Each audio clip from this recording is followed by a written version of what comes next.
Hello everyone, James here from JVC Paints. It's been a while since I put up a video. Work here has kind of gone a little bit haywire, a lot of bad organization in the office and things like that due to the pandemic, or the end of the pandemic, I guess. But anyway, yeah, I'm here today. I'm going to break this video up to 3 bits. I'm going to talk to you about the Fulgore Italian Paratroopers for Bolt Action that I just finished. The 3 historical books. Reference books. I'm going to talk about them, and I'm going to show you my Italian army that I think you might have seen in a battle report or two before, but I've never actually talked about them, so I'm going to do a little bit of a showcase for them. But first, I just wanted to thank my new subs, the guys who make their subscriptions public. IBN Astartes, Mini Warmut, Modeling for Advantage, D. Jonathan, David Hatsky, Hair Tabletop, Ian King, Zach Watts, and Studio WGS. Thanks very much, guys. I really appreciate it. I'm kind of blown away about how much my channel has kind of grown here since New Year. But I'm going to talk to you guys about the Fulgore. I'm going to just give you a big sort of wide shot of them all. You'll recognize these ones at the end. They're from an earlier video. This was the command stand. So I got the Italian Paratrooper box, I would say probably about 6 weeks ago or so. And I got it on the cheap, which was really good. It was okay, but these are older Games Workshop, older games models, so they kind of scale up a little bit smaller than the ones that you would get now, like the newer stuff. Painting wise, I wasn't really into doing the camo. The camo I found to be really hard. P-Dot and Oak Leaf on the SS and stuff like that, or even the helmet covers of the U.S. Marines, that's okay. But this camo, I found it really difficult. So, but I did my best. You know, I looked at a lot of reference for them. Yeah, it was very difficult. And a couple other things that happened here as well. The box wasn't exactly 100% complete, I don't think. So you can see here on the light mortar team, I got 2 of the same guy. I had to take off this guy's hand here and give him a new hand. Also, the barrels on some of the SMGs were really fragile, so I had to use, on the case of this one and this one here, I used the barrels from the Imperial Japanese Army SMGs. Luckily, I still had a few laying around. But what I've decided to do with the box here, I've got, basically, I've broken them down into 2 sort of 6-man sections here. In this one here, we've got an NCO. He's the guy with the grenade here in the front. Let me just turn this here. You can see the little grenade. We've got the LMG, and we've got a loader. I would say the loader, the guy with the rifle behind him, and then 3 more SMGs. In the next section here, we've got the NCO with the guy pointing here. We'll make him the NCO, and we've got a loader, the LMG, and then again another 3 SMGs here. For sort of specialty stuff here, I've got the sniper. On the box cover, you know, there were a couple guys with these berets. I only got 1. So that was kind of disappointing, but the sniper was actually a really cool model to do. We've got the flamethrower guy here in the back with his helper, and then this, and on the box it said that it was a 4-man crew, but it's the light mortar, so I wasn't gonna just, you know, put 4 guys in a spotter and try to pretend that it was something that it wasn't. Now I had to do these kind of separately here, so this base is not finished at all. Actually, I just glued the sand and everything onto it. Usually I prime with the sand and the base guys on the bases already, but in this case, I did it the other way. Overall, and then of course you've seen these guys as well from before. My sort of G.I. Joe, Becca's Command, Captain Vittorio, Black Shirt, and Shimmy Radiophonica, and the Angry Albanian. Overall, I guess it was okay. You know, rules-wise, I can see why people like to play them. Figure-wise, compared to the newer stuff that's out there now, I wasn't too crazy about them, but they're a nice little addition to my Italian army. So next up, I'm going to do the books, and then in the end, I'm going to show the Italian army that I have, the showcase. So I'm going to endeavor to put timestamps. If you don't want to watch all of this, you just want to jump around, I'm going to try and put timestamps in the description below. For me, most of my gaming reference material is about World War II. I'm a big World War II nut. So I'm going to talk about this first book here. I don't know if you've ever read it or ever seen it before. This is a Campaign Rush by Land DeGrelle. I first read this book when I was in university, you know, 20-something years ago. I took it out out of the library for a project, for a paper I was writing. And yeah, I found it really interesting.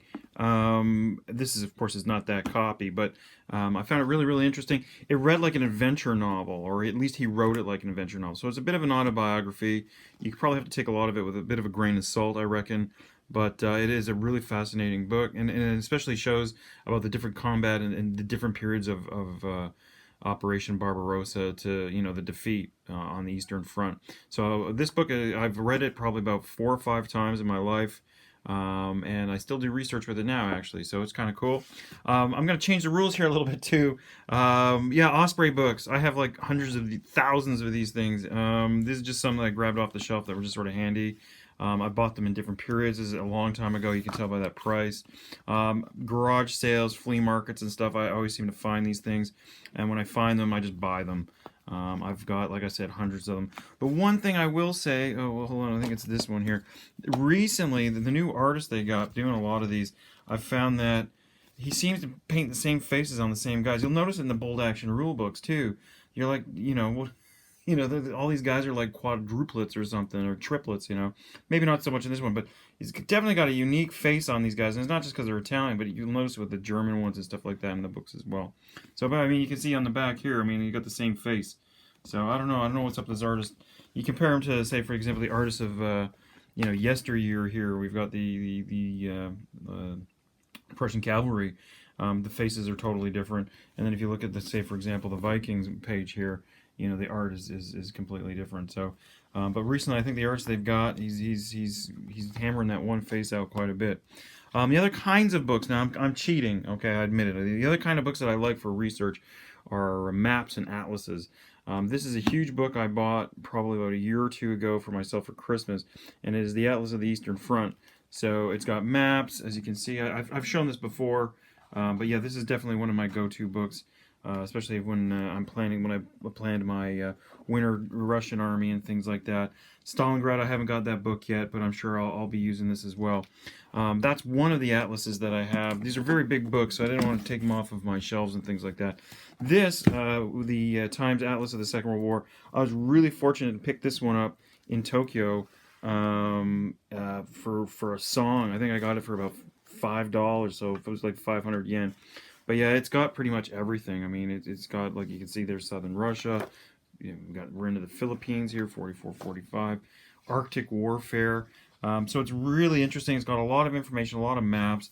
It has the names of the groups and things like that. One thing I've noticed with this book and that book is sometimes they get a few things, minor details that only a real nerd would know or are incorrect. So, but yeah, those are the kind of books I'm into. I like the I guess I could say the DeGrelle book, the sort of the first-hand history, soldier experience books are always great. The Men at Arms books are always fantastic.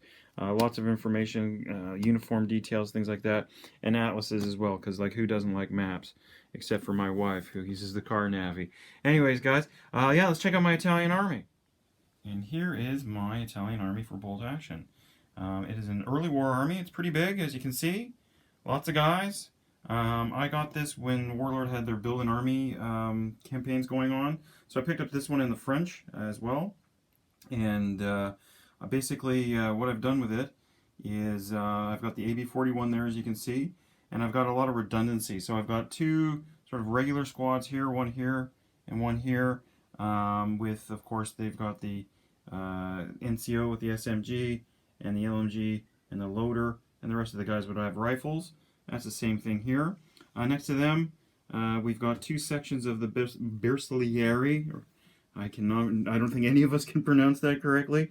But again, it's pretty much the same idea. You can see the NCO there with the hand grenade, the red hand grenade. And next to him, he's got the LMG. And behind the LMG is the loader. And redundancy, I've got the same squad here. And then for armor support, we've got the M13 here. So we've got an anti-tank rifle here, and I've got an MMG here with the crew. Now with these things here, I've endeavored to make it so these guys can be removed. In play that you can know that when there's only one guy. And then we've got the Elefantino anti-tank gun there. And in the front here, we've got a different radiophonica, shimmy radiophonica. We've got the general officer, probably a captain or so. I hope it gets into focus. I actually did a lot of metals work on him. No, I don't think it's going to come in. And anyway, we've got the lieutenant here. So all in all, this is one of their older groups of figures. So you'll see that like on a lot of them, the rifles and things like that are very, very fragile. and the figures aren't as big as they as the newer ones as well. But like I painted these, I think in the end of winter 2016, so it'll be like February, March 2016 is when I was doing these, and I was still relatively new. Again, I went with early war, and you've seen from the books that I enjoy reading for research and things about World War II. I'm really into the Eastern Front. So when I came up oh, this guy he's facing the wrong way. When I started doing this army, the idea was that I would be able to use them in the Eastern Front. Now that I've got the Greeks finished, I can also do the invasion of Albania and the Greco-Italian War. So yeah, this is one of the armies that I happen to have on my shelves here, in my nerdtorium of sorts. Anyways, guys, I hope you guys have a good one. I hope you enjoyed watching this. I'm trying to keep up with everybody's videos, but yeah, in the last 2 weeks, things have kind of gone out of hand. So, anyways, guys, keep those brushes moving, and we'll talk to you later, and have a good weekend. See you later. Bye-bye.